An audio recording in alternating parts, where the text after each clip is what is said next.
Welcome to Managing Love Intelligently. I'm Jason. And I'm Stephen Ng, and I'm going to have a minute getting used to that new name. Yes, so as you noticed, we did change the name. And what we usually do in the podcast is talk about a topic related to sexuality, and then we have a listener question at the end. But today, since we have a name change and a little bit of surprise for everybody, we're going to start with the question, which pertains to the name change in a way. So the question we received from a listener is, why are you guys always talking about sexuality? Why are you guys doing that? It seems so weird.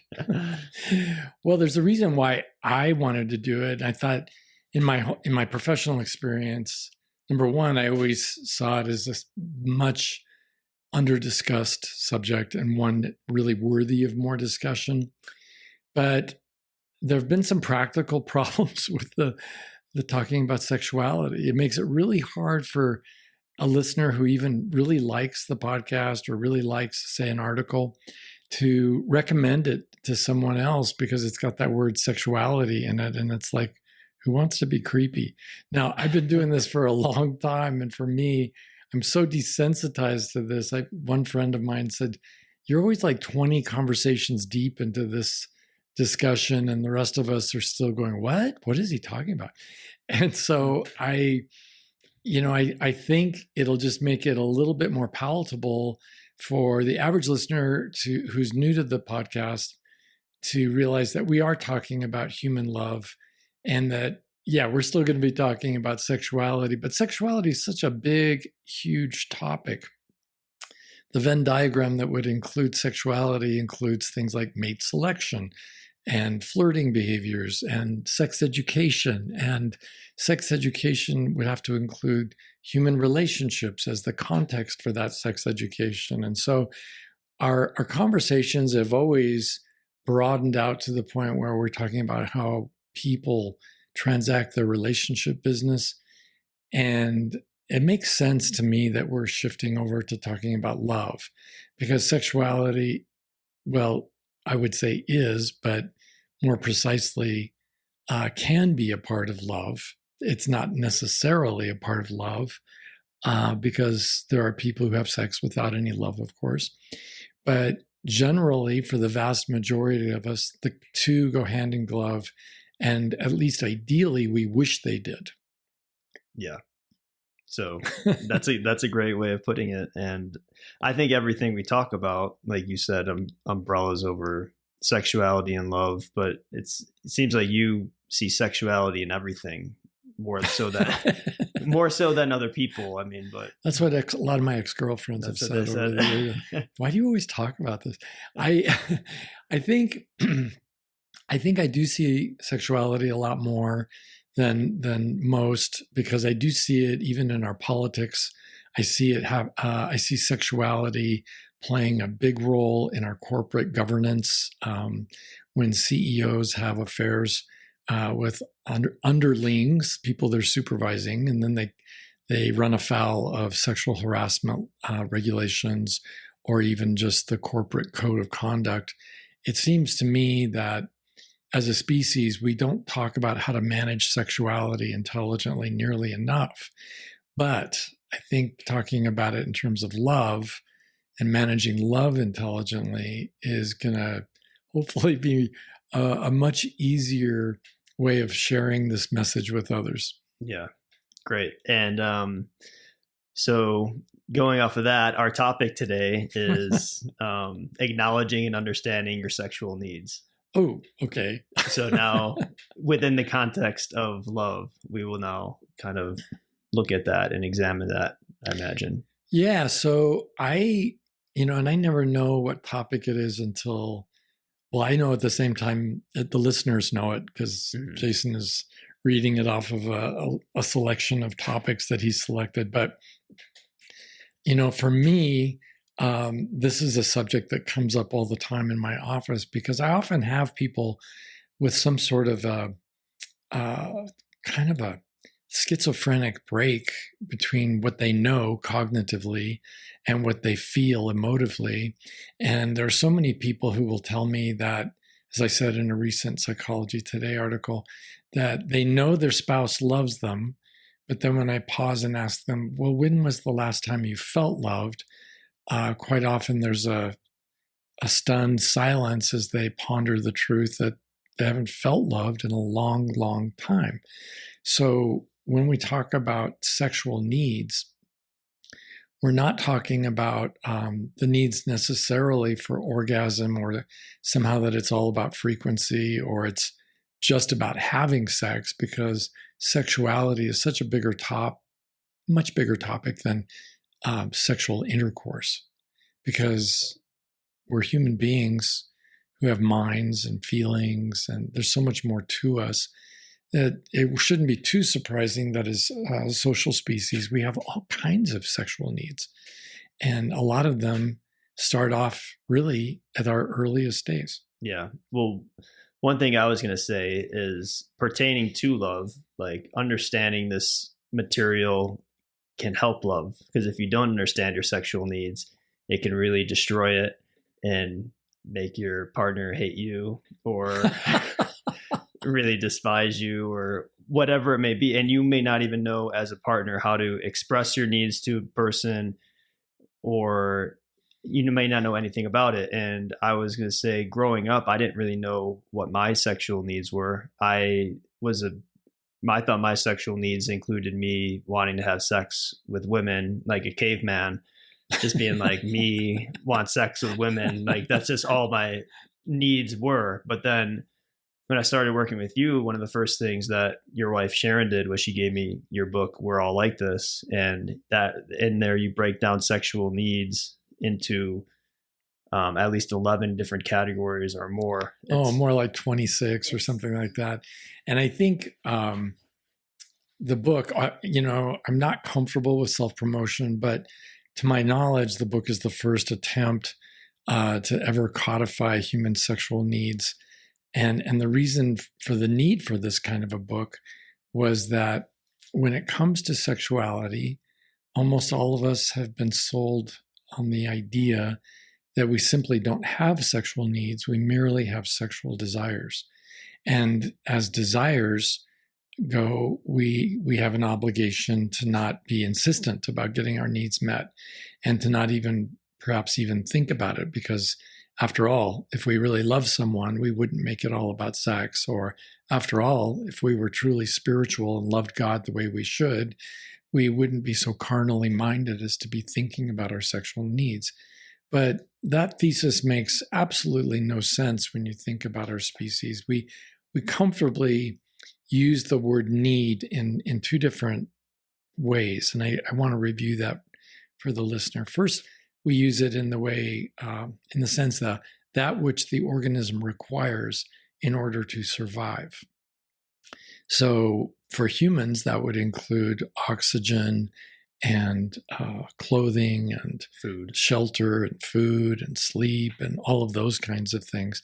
Because if we don't get those needs met, we will die prematurely.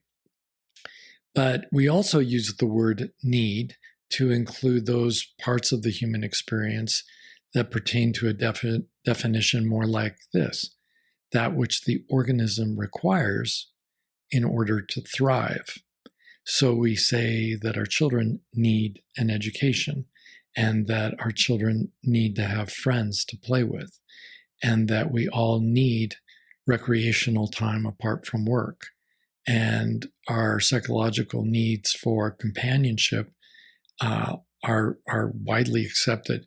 But we don't talk about our sexual needs in the same way because, well, we just simply don't have the words. And we're all of us rather afraid of being judged by people who are so much more spiritual than we are, that they can live on the ether alone. And they don't need anything like a hug or affection or someone to say across a pillow, I really love you. So if you're in the latter group, where you do have these needs and you're comfortable talking about them, or at least you'd like to learn how to be comfortable talking about them, this podcast is going to be really helpful for you. Yeah. So I have the book here, and there are 24 total. And I'll just read some of those off, not all of them: safety, innocence, boundaries, privacy, play and humor, fantasy, touch, sexual intimacy, acceptance, approval.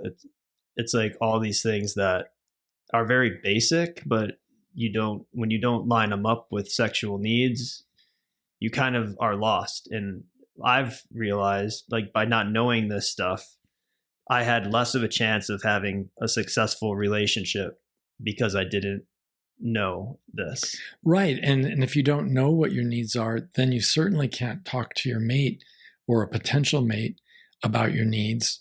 And if they don't even accept the notion of needs or sexual needs in particular, they might be a bit resistant to hearing you out or really accepting you as you are. Mm-hmm. I owe it to hundreds of clients over the years when I developed this book, because it is they who worked with me and helped me learn about their needs. And the simplest way to arrive, I think, at the same conclusion I did would be to perform the same thought experiment that's outlined repeatedly in the book. And the thought experiment goes a little bit like this. I'd like everybody just to imagine the perfect sex life, perfect in every way. You're with someone who loves you as much as you love them, and they want to have sex with you as often as you want to have sex with them. And so it's all pretty good, right? And then take that perfect sex life and subtract something like sexual play and humor. And ask yourself, would it be perfect anymore? So your partner, when he or she finds out that you'd like to have sex, they grimly nod and assent and get up heavily out of the armchair. Okay, let's do this. And for most of us, the question, would that sexual life be perfect anymore? Would that perfect sexual life be perfect anymore if that's how your mate approached having sex with you? That there could never be any joking, there could never be any laughing in the bedroom. There just was nothing like that. This is not a laughing matter. This is dead serious. And I think most of us would agree, no, that's not going to work for me. And I've raised more than a few eyebrows in public speaking when I say even babies have sexual needs, and yeah, what? Because, and it's really scary to people hearing that, because when I hurriedly answer, because of course even our babies need to be kept safe in a sexual sense, and I have occasionally run into a few naysayers who say, well, that's just physical safety. And I can think of a specific example, and I don't think I will shock too many people by bringing this up, but I had a client years ago, he's long deceased, and he was committing sex crimes back in the day before the internet. And one of the crimes of which he was committed was taking photographs of a 12-year-old, or 12-year-old girl, and he took photographs, sexual photographs of a 12-month-old baby who was asleep, also a female. And the 12-year-old baby, he didn't touch, he didn't harm in any way, nor did he harm the 12-year-old. He simply took pictures, and I would argue that there was no question of so much physical safety. He didn't hurt them in any way, and he didn't touch the baby in any way. But I would say most all of us parents would consider anything like that. If we walked in on something like that, we would be enraged and very protective, because we would think our child had been very violated. So I think babies do have a need for sexual safety. And then as we develop as human beings into our younger years, and children are asking at the earliest years why mommy is different from daddy, or where do babies come from, there's a need for sexual knowledge. And the need for sexual play comes up really early in little games that children are playing.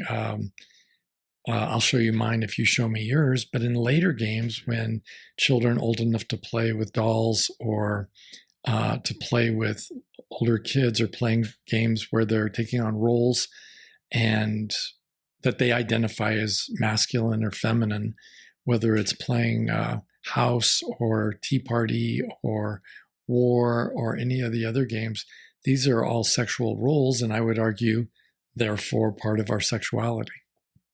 And with all of this, so how did you develop this list of all these different types of sexual needs? Is it, like you said, were you watching your clients or listening to them and then jotting down notes to yourself and being like, okay, this person doesn't feel safe, this person has fantasy, like, how did you come up with all that?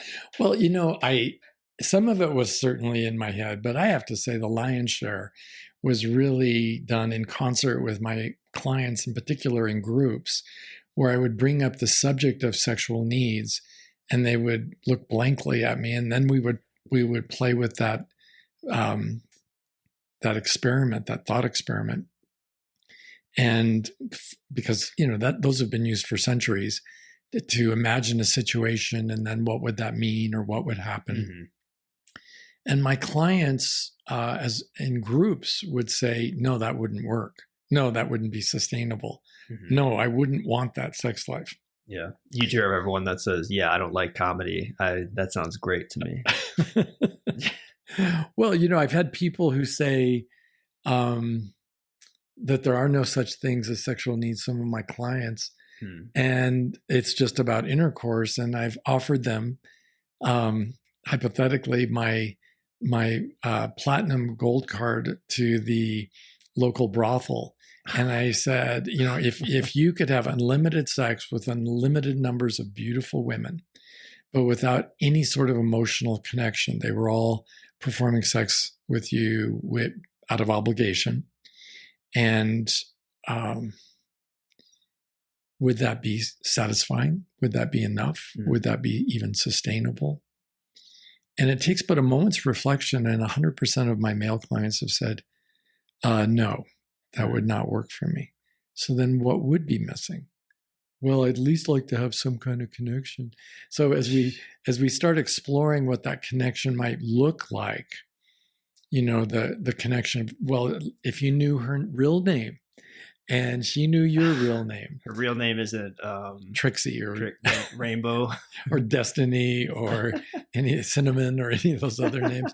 No, but if you knew her real name and you knew her real hobbies, what she actually liked to do on her days off, would that be enough? And of course, the answer is no. And then as you start zoning in on, maybe the right word is zooming in on what it would be that people would need, they actually themselves would come up with these other words.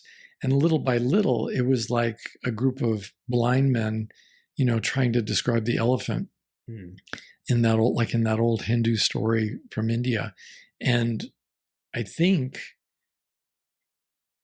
it works so well that I've had a number of very learned individuals approach me and say, this, we really needed something like this, or I was going to write something like this. Now, what a relief I don't have to.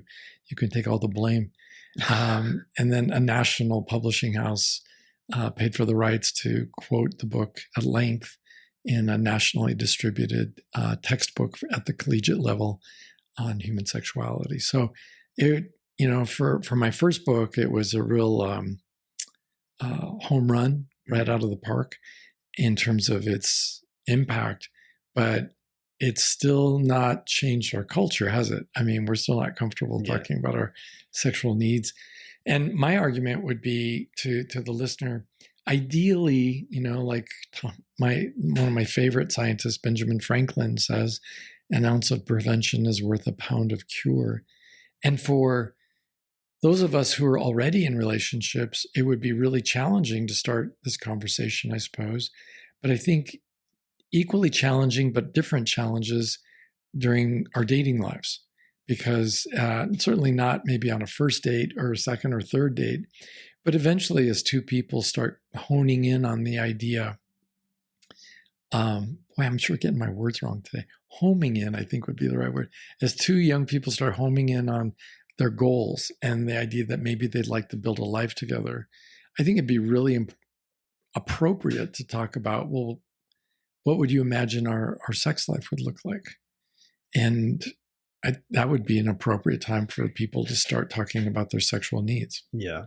And you're saying that these needs, like, without like knowing them, allows for deeper intimacy too, like within the relationship. Yeah, absolutely. You know yourself and you know the other person more. Is that kind of right? I mean, once you know the facts about yourself and that this is simply who you are, let's say on a scale of 1 to 10, if you looked at the most affectionate couple out there and they were at a 10, and the least affectionate couple that you knew of were a 1, where would you rank yourself in terms of your own needs for affection within a romantic sexual relationship? Mm-hmm. And most people could easily, post a number. Some people would say, I'm comfortably a 3, or I'm best at around a 7 or an 8. And some people would just claim the high ground, I'm a 10. But whatever the number is, it's a human range, and we're all normal within that range, even all the way down to 0. If people need 0, that's fine. But in a discussion between two potential mates, for one person to be claiming that they're really happily a number 1, while the other person is quite sure that they themselves are a number 8, and then thinking, well, is that ever going to work out in terms of hugs, saying I love you, holding hands, and all the rest that goes with just mere sexual affection. And that's where like the intelligence comes in, because otherwise you're just guessing and you're not even asking those questions, and you get in a relationship with somebody and then you find that out later down the road, and that causes problems. Yeah, and you feel like a big stupid because you didn't ask that question after listening to this podcast. It's like, oh my God, what was I thinking? Of course I should have asked. But to simply ask is not necessarily enough, because as many of my readers have pointed out to me in writing back, about the intentional interview, they remind me that human beings lie. Mm-hmm. And of course I know that human beings do lie, and we lie because we're needy. Mm-hmm. We're lying because we're afraid of being judged. And so somebody says, well, I actually need at least 3 hugs a day or I don't feel loved. And the person who's more of a 0 to 1 hug a day is more than enough. They're often tempted to say, well, I could do that. All right. Yeah. I'm sure I could do that. Yeah, no problem. When actually, to be honest, not only with the other person, but to be honest with ourselves, there isn't a right number here. There isn't a right answer. The answer that you need to know is what's true for you. So if your truth, as we say, is substantially different from the other person's truth, then you each have something to look at that you have to decide, would that be a deal breaker? Am I going to be comfortable, and is it going to be sustainable in a relationship with someone like this? And if they're saying, well, I could do that, is that really something that's going to work? Because I think not.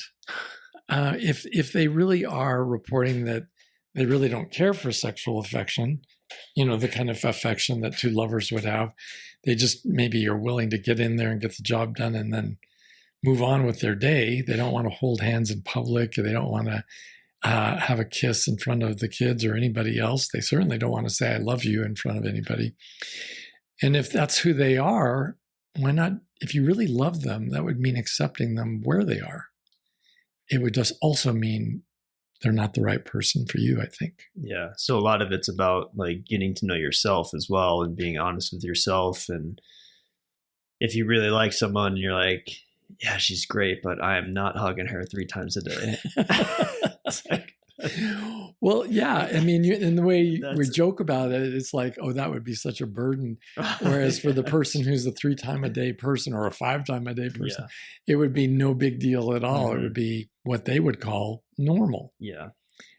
So I don't want to shame anybody out there. I don't think there's a right or a wrong answer. Again, it's just the answer is, for you, needs to be something that's authentic to yourself, something that you could effortlessly do day after day, year in, year out, and just the trick is finding somebody who really is a truly compatible match. Yeah.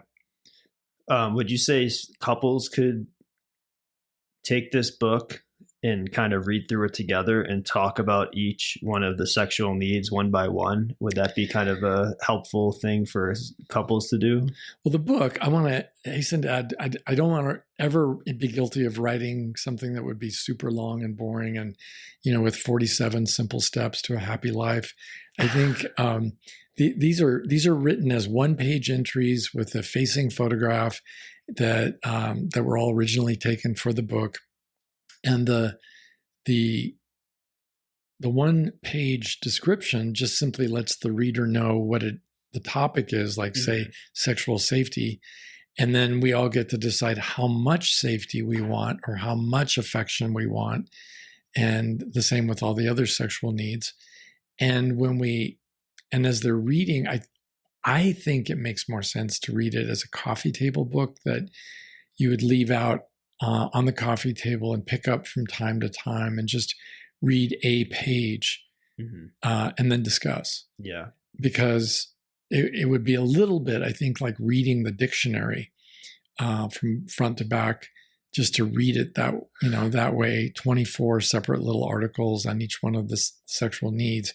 Even though I've tried very hard to be brief and to the point, I think it would be unhelpful.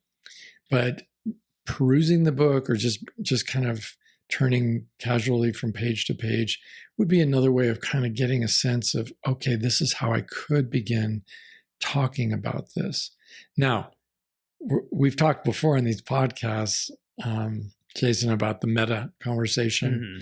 And before anybody goes out and buys the book and talks about it or tries to, I think at least honoring your partner enough, if you're in a relationship, to say, there's a book I'd like to talk about with you, but I'd like to read it together, just one page at a time here and there over, say, a month or two. Yeah. Would that be okay?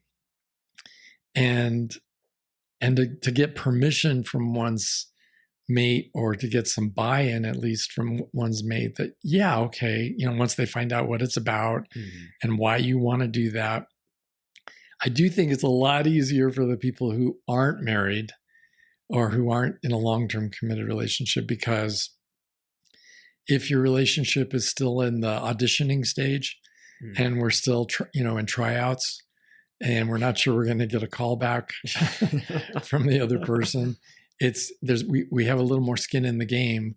Whereas, if we've been in a relationship a long time, we tend to be more complacent and less open, I'm sorry to say. Yeah. So that's my suggestion to people. I think it would make sense. Also, I think the individual who is not in a relationship, or who even if they are, they want to just read it for themselves, I think that would be a really good idea, because then you would be teaching yourself how to begin having a safe and normal, I hasten to add, a normal conversation about this. And when I say normal, what I mean is not creepy and not characterized by a lot of scientific jargon or a lot of crude vulgarity. Yeah. There's no vulgarity in the whole book. There are no scientific terms in the book. It's just all said in simple, everyday English that virtually anybody could understand. So you don't have to be afraid if your mother-in-law picks the book up from the coffee table. You don't have to be nervous if one of the children pick it up. There's nothing in there that would hurt anybody. Yeah, I was thinking of it as a more like sophisticated way or a mature way to talk about sex and sexual needs with people. And when you say sophisticated or mature, what do you mean? I think sophisticated, and like you just have more of I think it's a more intellectual understanding of it, a more like you're not just saying, "Oh, do you like sex?" It's like you're talking about boundaries, conversations, humor, play. It's like you have such a deeper understanding of it, and I mean, there's 24 total different needs here, and 24 topics of conversation, right? If somebody I feel like you'd come across as a more sophisticated, mature person if you had it kind of like just understood this stuff and were able to talk about it in a way that's I suppose, but compared to the men on the ship with Magellan as he was going around the globe, you and I today probably sound like some like outlandishly keen scientists when we talk about our nutritional needs for vitamins A and B and C and D, and our needs for fiber and fat and protein and all of that. The point being, it seems sophisticated in the light of widespread ignorance, mm-hmm. but nowadays, most of us do know approximately how much vitamin C we need to have every day. And we also know, oops, what could happen if you don't get any for a while? What kind of illnesses could occur or will occur. Mm-hmm. But from Magellan's era, the people in that era would have found that conversation to be way over their heads. Yeah. So, to me, it's part of becoming an adult human with a normal education about this very vital part of our lives. Mm. And I think learning to express ourselves, because I don't want to oversell it to people like, oh, you're going to come across as an egghead, somebody in an ivory tower talking about what is basically two mammals rutting. No, it's really more just the human take on what it is we all really need from our sexuality if we're going to be in a committed relationship, getting all of our needs met through just one other person. Yeah. Well, I also think it's like, so say fantasy, like, so there's some people who are married who are having sexual fantasies about other women or whatever they're doing, and then they feel bad or they're hiding stuff from their wife or their girlfriends, and then they don't think that that's normal. And then I feel like that could cause a host of problems. This again comes up in my office all the time, where he has been found out as a man who has sexual fantasies, either through his use of pornography or confessing that he's, had thoughts that give him sexual pleasure, because that is what a sexual fantasy is. Any thought that gives me sexual pleasure. I always get corrected by someone who says, no, that's not a fantasy. I've actually done that. I mean, with all of them, and we had a parachute too. No, it's, if you're thinking about it and you're not actually in the moment having sex, it's a thought, and that thought is giving you sexual pleasure. Unless it isn't giving you sexual pleasure, in which case it's an off-putting thought, or maybe even sliding all the way over to a sexual nightmare.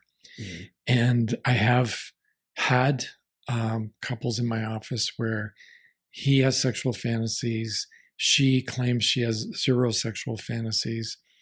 And I am kind of struck with compassion for that, because it seems to me challenging to think of a human being without fantasies. I know we all have had fantasies about finances, wishing we had more money, or picking up that suitcase that was thrown from the train full of $100 bills, or maybe we've had career fantasies about promotions or getting through school with an advanced degree in a field we're not currently in. We have fantasies about success, being on stage with our guitar, or being a well-known writer with a novel that's really taken off. We have all kinds of fantasies, but in this most intimate part of the human experience, this most basic part of who we are, that although we have fantasies about what restaurant we'd like to go to and what food we'd like to order, and we have fantasies about a hotel where we'd like to get in that bed and get to sleep, to say that we have zero sexual fantasies, I find that somewhat lacking in credibility. Mm. And it seems to me that it would be rather unnatural to have zero sexual fantasies, even if the sexual fantasy is, say, for an asexual, to be loved and have companionship with no sexual pressure whatsoever to ever have sex. that's a sexual fantasy. 0 is still a number. If that's your ideal number of sexual encounters, then it's still a sexual fantasy and it gives you pleasure. And so I think we all have sexual fantasies. It's just that so often we're taught to repress them because they are sinful or evil or bad or wrong. But I would counter with this line of thought. Just as we contemplate a future career, let's say in a field that we're not in, and somebody suggests, oh, but have you ever considered a career in, and fill in the blank with whatever it is? And a lot of those suggestions are going to come across like a lead balloon where, no, I really don't want to join the army. Or no, I really don't want to be a sewage maintenance worker, or whatever it is, a teacher, a doctor, a nurse. It really doesn't matter, because we accept that kind of diversity when it comes to career.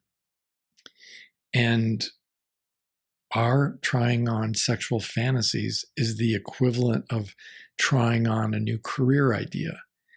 Fantasy allows us to try ideas on for size, to imagine how that might suit us. And if we lack the capacity to fantasize about this, no matter what the outcome, whether it's a pleasurable outcome or an outcome of disinterest or an outcome of revulsion, as in a sexual nightmare, then our fantasies and our fantasy life is an important part of thinking our way through sexual decision making. And is this something that you could share with your partner? I could. Jason, how about you? Okay, maybe not today. Not today. But I mean, like, what if you're going through this book and you're like, well, that feels nice to read that about sexual fantasy and be like, oh, it's normal, and you don't feel bad about it anymore, and you don't feel like you're depressing, and then you go and you start dating someone and you bring it up with them and they're like, well, you're a pervert, or they're like, you're messed up, or whatever they say about it. Yeah, and that's the problem with trusting Stevening. I don't think anybody should trust him, but I invite everybody, as they, if they were to take a look at this book, just to contemplate, okay, is that really something in me? Do I have a need, say, for sexual play and humor? Or do I have a need for sexual acceptance, for who I am as a human being? Or would it be sustainable for me to be in a relationship where someone did not accept me as I am sexually? But some people will be like, well, they just won't get on board with that. And then you have to make the decision. Oh, you mean some potential partners? Yeah, potential partner. So if you're like, a few dates, then this conversation comes up, you start having it, then you have the intelligent thing to do. If we're talking about managing love intelligently, it would be, you probably have to say goodbye.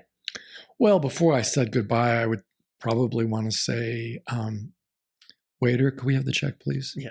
But it would probably be over.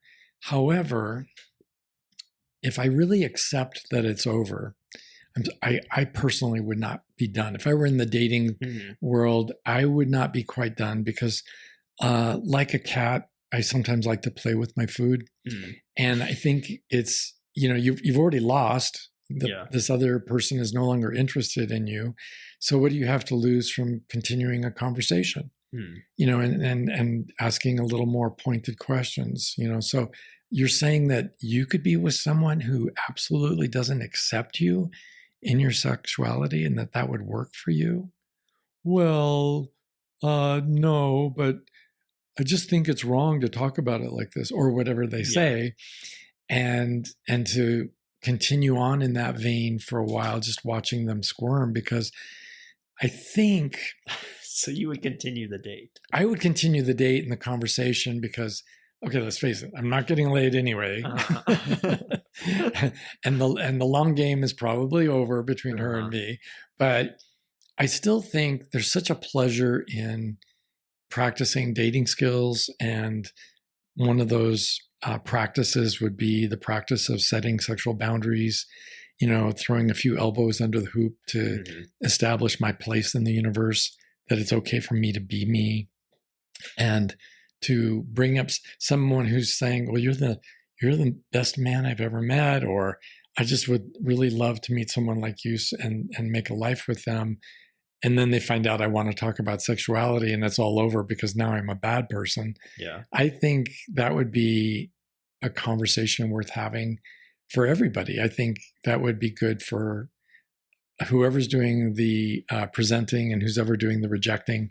I think it would be really great, because I think both would end up smarter as a result of that. And I'd like to maybe go a little bit farther on this, because so often people, there'll be a pseudoscientific sort of objection. Well, do you have any studies that prove that?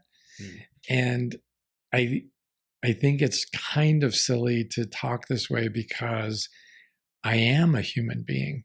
So I do have the capacity for looking inward and for knowing what's comfortable for me and not comfortable for me. It's a little bit like saying, no, I really don't care for, let's say, plaids, or I don't like wearing skinny jeans because I'm just a little bit too thick in the legs, and it's really uncomfortable for me. And yeah, but do you have any scientific study proving that? Because I think you'd look great in some skinny jeans, and I think you should try them. Yeah. I don't think we need to have an experiment to prove that they're uncomfortable for me. Yeah. And I don't think it's sort of like a study to prove to you what kind of food you love and what kind of food you hate. Would it be sustainable for any of us to have a lifestyle where we're constantly eating food that we don't like? Well, no. So what it takes is some self-awareness and a little bit of reasoning. Yeah. I mean, not a lot of reasoning, just a little bit of reasoning. And the book gives the reader the advantage of at least bringing up the subject of, say, sexual affirmation. Somebody who's really not only accepting of you, but actually willing to voice that and to be affirming. I love the way you kiss, or I love the way how affectionate you are, or I really love that you're willing to talk about these things. It's so refreshing. And that sort of affirmation of who I am, and that full-throated statement of being on my side, in a given sexual controversy, I think it feels pretty great to have a person like that in our lives. So, for the gay couple to have somebody who's not only out, but out and proud of who they are and comfortable with that, so that if anybody is giving, the other partner a hard time, for their partner to speak up, if they're the one who's not being attacked, for them to speak up and to be able to stand by their partner and really help in the defense of who they are and why they enjoy being who they are. And it's the same with all of us. So I don't really think there's a need for a scientific study as much as there is just a moment's consideration as one is reading these very short passages. And I would defy any reader to say, well, I don't need any sexual affirmation or sexual approval. I don't need any sexual pleasure, or I don't need any sexual safety or sexual knowledge or humor. I would find that very, very hard to believe. But I'm humble enough to say this is the very first book of its kind written anywhere, to my knowledge. And I would love to see a continuing conversation and other writers and scientists come up with more specific messages on human sexual needs. And I think the way that the 24 topics are presented, it would easily lend itself to sexual experimentation of many kinds. You could do retrospective studies asking divorced people about their sexual needs and were they getting met. You could do ongoing studies. There's so many different models to experiment with this, and to understand how diverse the human population is. So with that in mind, you would take all this knowledge, of course, into the intentional interview and when you're dating, or simply getting to know your partner better, as my wife and I do on a regular basis, just talking to each other about what we're thinking and how we're experiencing life. It gives us the vocabulary to talk about our happiness or unhappiness in a given situation. Yeah. Yeah, there's a lot there. Yeah, there is. There really is. It's deceptively simple. I mean, the whole book is quite thin. I don't even remember how many pages it is. It must be like it's 70 pages. 60 something. Yeah, okay. And so it's not like a deep read in terms of. One publisher said to me, "Well, Steve, it's not as though weighty ideas are actually weighty." So it's not a thick book that weighs a lot, Yeah. but I think it's a very simple topic that is long neglected. Yeah, there's a lot you could get out of it. And I think even just memorizing them or reading them over again, like you're reading the Tao. It's like, Yeah. this is like the Tao, the need for sexual thoughts. And then you just read through that. But just getting I think a lot of this sort of information that you teach is about repetition and really memorizing it and getting it in there. And it is real simple stuff. But I also think if you're looking for the type of love that we're talking about on these podcasts, for people to have like a real intimate, successful, long-term relationship that could go on and on and on, I think it's vital to know this information. I think it's one. Yeah, I'm always scared of talking about the need for repetition or when you use the word memorize, but I honestly think until it becomes second nature, it's really hard. If you're not thoroughly familiar with the ideas and you haven't thought about them and thought about them and thought about them and talked about them again and again with various people, I think it's really hard to counter the programming of our culture that is essentially a null set when it comes to sexuality. There's righteousness, which is obtained through religion, or there is pleasure obtained through pornography, and that's the end of the story. So there's really nothing to discuss. And I think for the rest of us who are somewhere in between those two extremes, I think talking about human sexuality in a human way is vital to our relationship happiness. And so, yeah, I have to fearfully agree with you that it's necessary to become thoroughly familiar and think about it and meditate on it and kick it around with other people who, are open to talking about it. Yeah. It allows you to be yourself. I mean, that's the whole thing that we're trying to get at with all this stuff in these relationships, to be yourself, to feel safe to be yourself.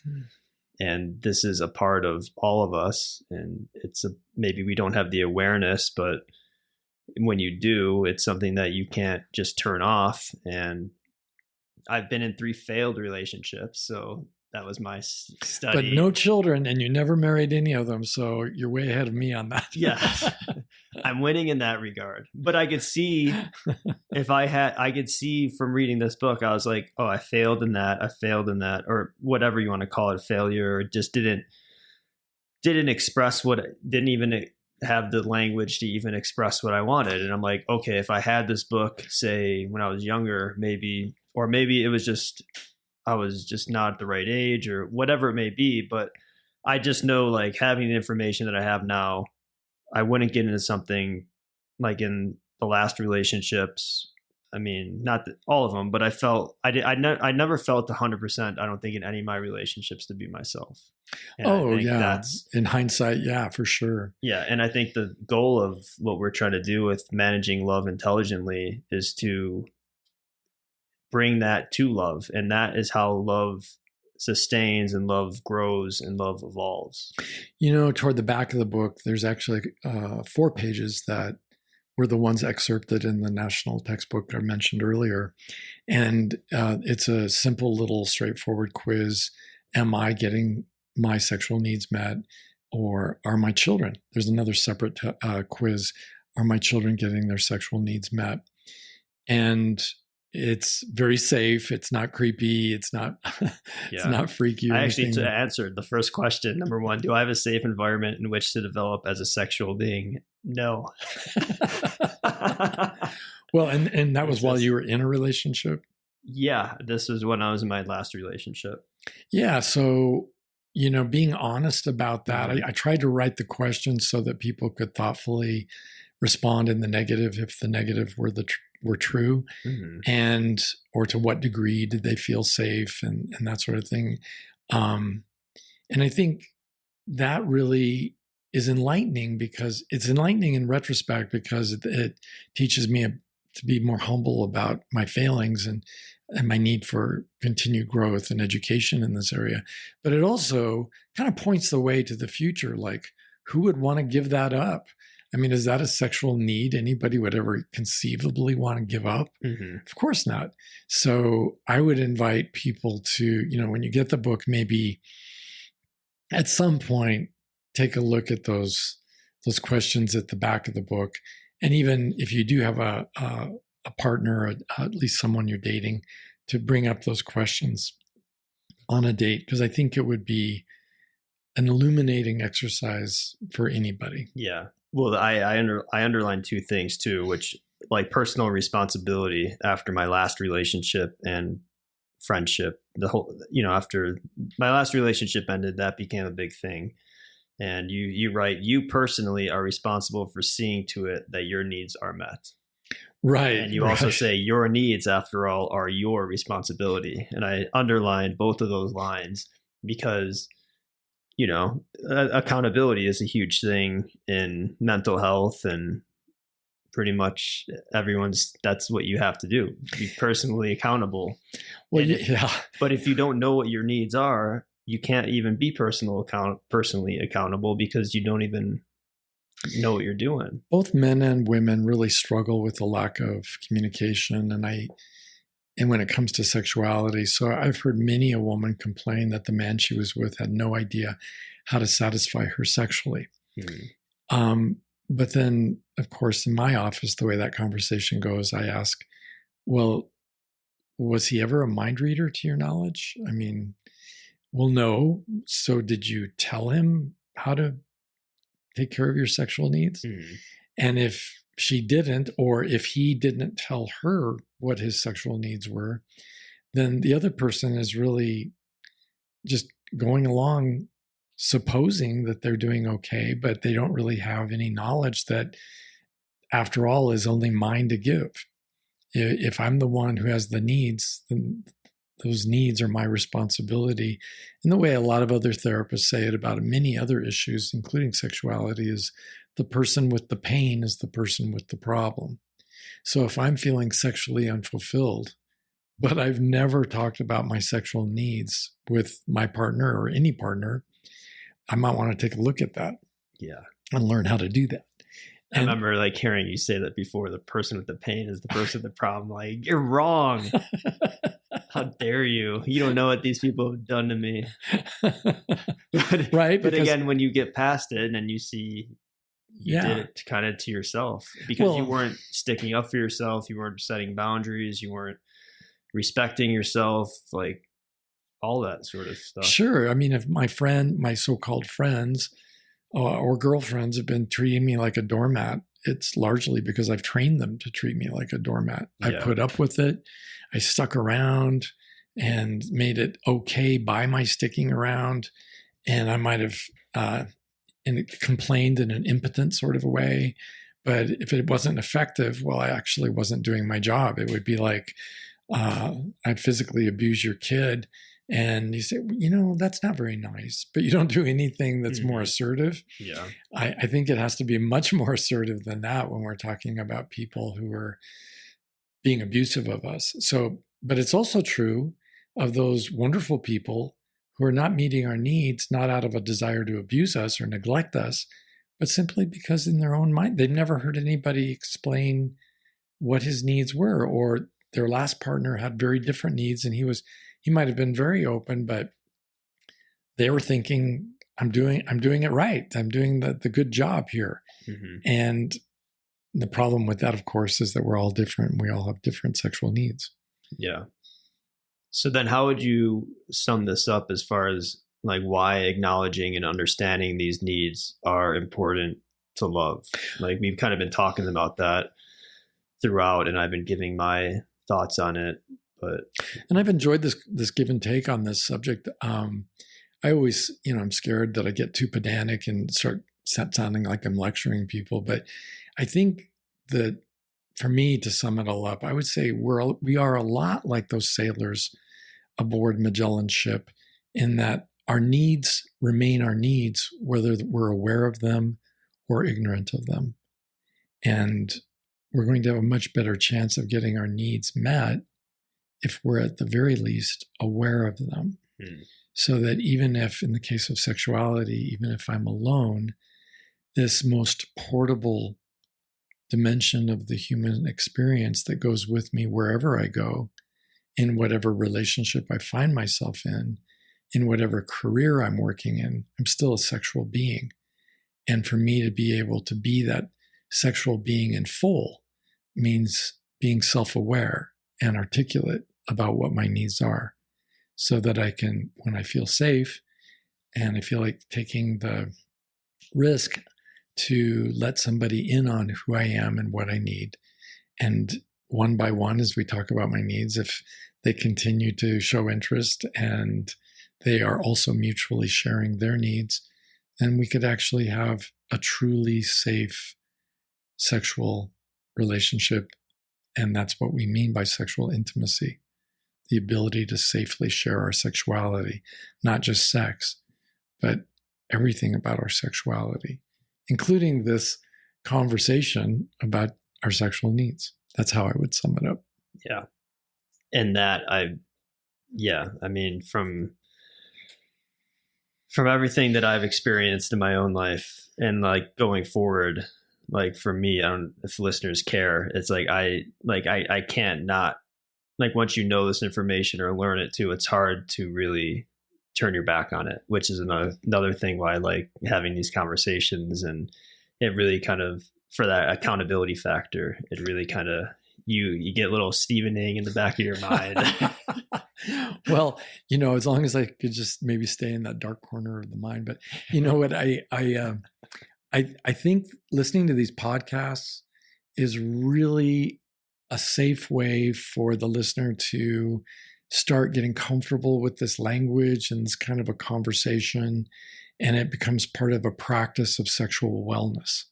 So that when you get to the end of these podcasts, when we're on episode number infinity, and then you go back to the beginning and then listen to them again, you'll find the material, oh yeah, familiar, but oh yeah, I didn't hear that part. Oh yeah, I should do that.